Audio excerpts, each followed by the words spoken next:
Hey guys, it's Cece. Welcome to my channel, and if you're not new, welcome back.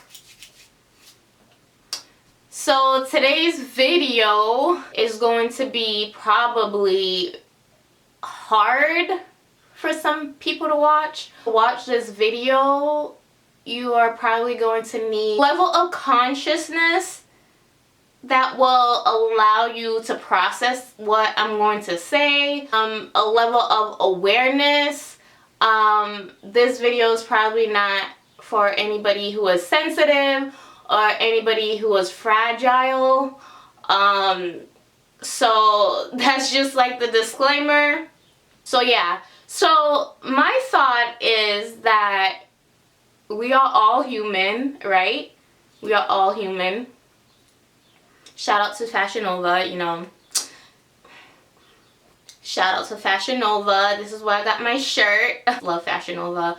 And I thought that this shirt represent everything that I'm about to say in this video. So that's why I'm wearing it today. But anyways, I digress. So this video is going to talk about how racism is the virus. I feel like racism is the virus, and racism has been the virus for a very, very long time, and it has killed more people than the coronavirus will ever kill. I feel like racism is extremely toxic to not only the people who are experiencing it, but also for the people who are participating in these kind of behaviors, because it sets a tone, right?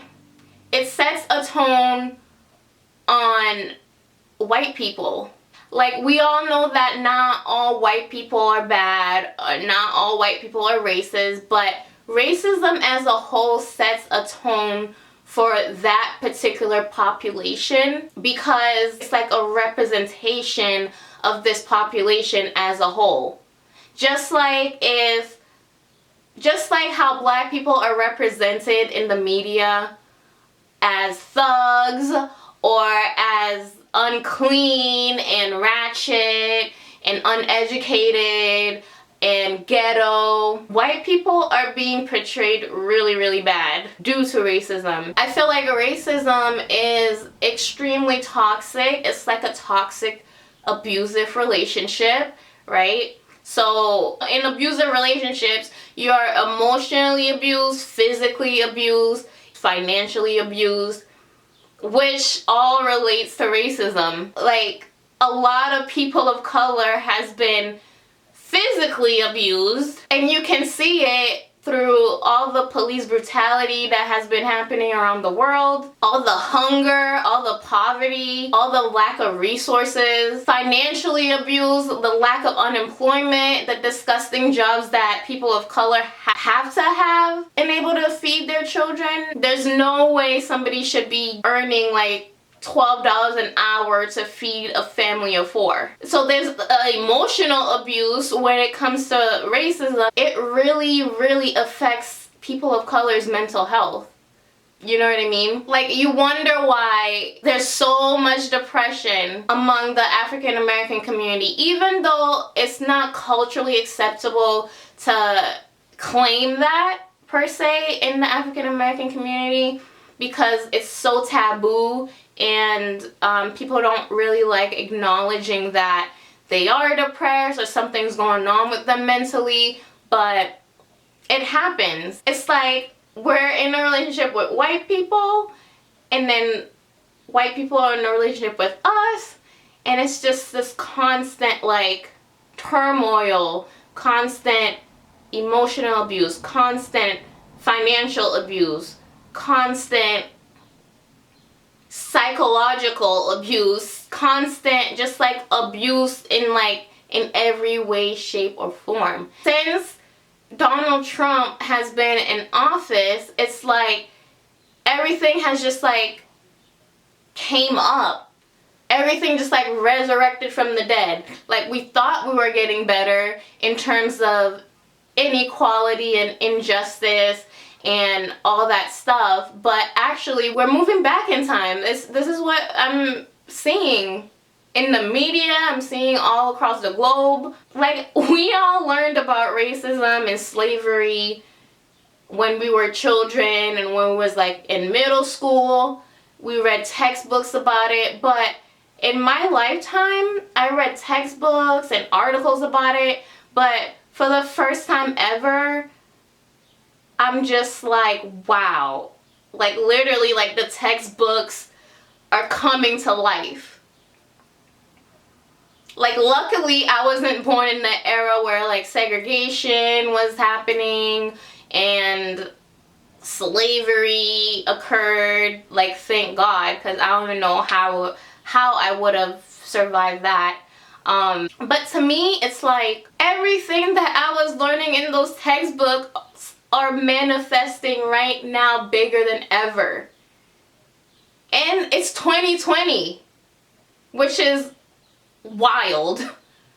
Like, it feels like we have a time machine and we're going backwards instead of progressing forward. So there has been a lot of killings, a lot of police brutality surfacing recently. I mean, it has been happening for ages, but recently during the coronavirus pandemic, it seems like something else is in the air where police feel like they can kill and shoot everybody who they come across that's black. And that's just like totally unacceptable, and it's very disgusting. So like the whole George Floyd situation was just like the turning point. Like, it was like that whole George Floyd situation was done in a way that was just so heartless. He was killed in the hands of 4 police officers who did not care about another person's life, and they are here to like protect and serve the community, but it seems like they get paid just to kill people, particularly black people. And then you not only have George Floyd, but you have Ahmaud Arbery and Breonna, and like there's just so many people on the list that it's just like so disgusting. Like, it's so disgusting. So when that police officer put his knee on George Floyd's neck, that's basically what has been going on for ages with people of color. White people's knees have been on our neck for centuries, decades, years, months. Imagine maneuvering through life and trying to be human while having a knee on your neck constantly. Whether that knee is the unemployment rate, whether that knee is sickness, whether that knee is shelter, the lack of shelter. This is how black people feel being alive. Like, we constantly have a knee on our necks. That's exactly how racism feels. That's exactly how inequality feels. Going through life with the world constantly telling you that you are not shit just because of the color of your skin. Going through life being told that you are undeserving just because of the color of your skin. Going through life knowing that you cannot reach your fullest potential and may end up dead just because of the color of your skin. This issue has to be solved. Like, and then how do we get that knee off our necks? Through legislation, right?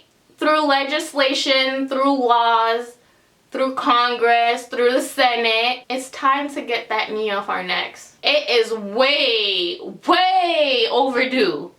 That knee is way overdue to be taken off of our necks. And I feel like that is what George Floyd's death symbolized. Like, the knee is constantly on African Americans' neck and people of color's neck. And then we have the other incidents, the Amy Cooper situation, where I just like, that is like just like a prime example of a white person knowing that they can use their white privilege for harm, to cause harm, to have power. If you don't know about the Amy Cooper situation, It's basically this white woman who was in Central Park, who had an encounter with a black man.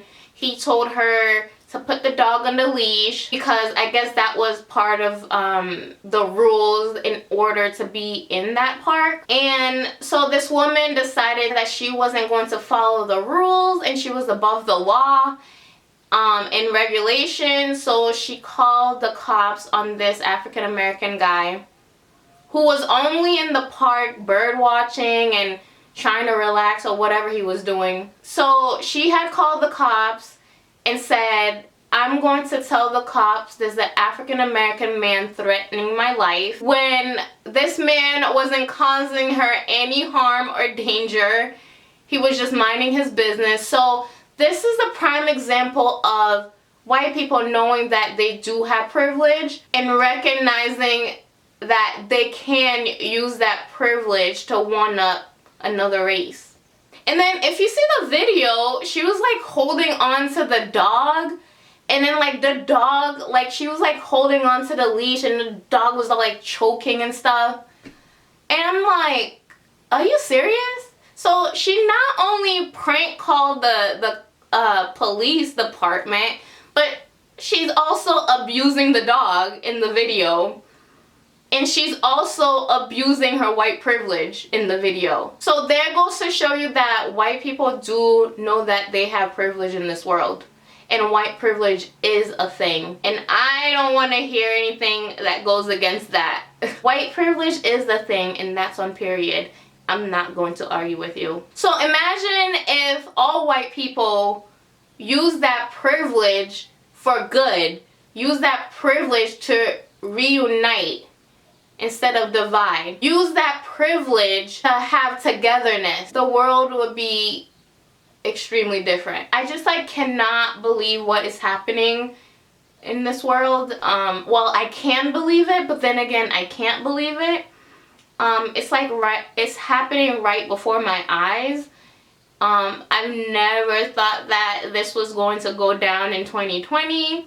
This is a problem that should have been solved years, decades ago, but unfortunately it is still going, and that's the sad part about it. At the end of the day, we are human before we are black, white, pink, purple, orange. We are all human trying to accomplish a common goal, which is to live our best lives. And this is why racism is extremely toxic, because it brings so much tension among people. It causes so much racial tension. It causes division. Yeah, there's not any signs that says colored people and white people, but there's an unspoken sign at the end of the day that says colored go here, whites go here. Whether it's said or not, I don't care what anybody says, there is an unspoken word that segregation is still here. It might not be in an overt way in terms of having signs posted that says whites only and blacks only. This coronavirus situation has like shined a light on the flaws of the American people in the world and society in general. So, I mean, we can't not fight racism with just one person, right? There's been a lot of protests that's been going on in many different states, many different countries. And I salute everybody who is risking their lives going on these protests during a global pandemic.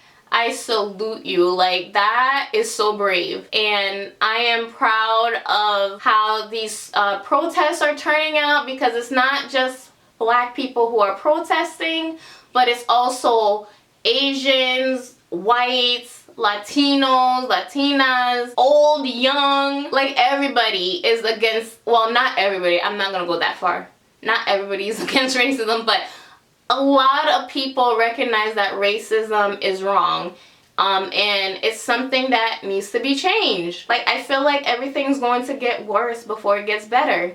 And if it even gets better. And then what is mind-blowing is that people are getting arrested just for exercising their right to protest. When it took so long for these 4 police officers who killed George Floyd to go into police custody. Make it make sense. Like, somebody please make it make sense, because I am not understanding that logic. Like, I'm just not understanding that logic. You arrest people just like that for standing up for human rights, but it is so difficult. It is extremely difficult for government officials to realize that these policemen who are committing crimes should be locked up just like that. Why does everybody have to second guess if a police officer is a murderer?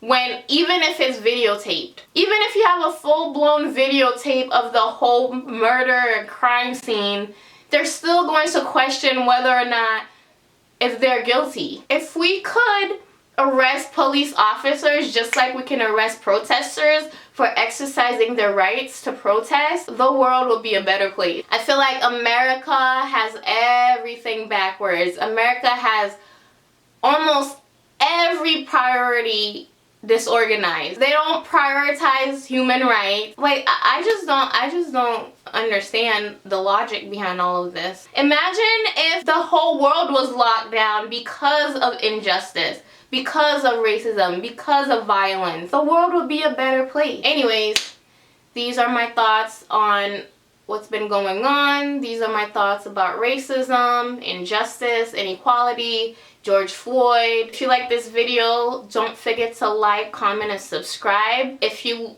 agree with anything that I said in this video, I would love to hear your thoughts. Please, no hate on my comment section because you will be deleted. I'm not trying to play that. Not on my channel. I'm just gonna make that clear. So yeah, thank you guys for watching my video, and stay well, stay healthy, and stay hopeful. Bye.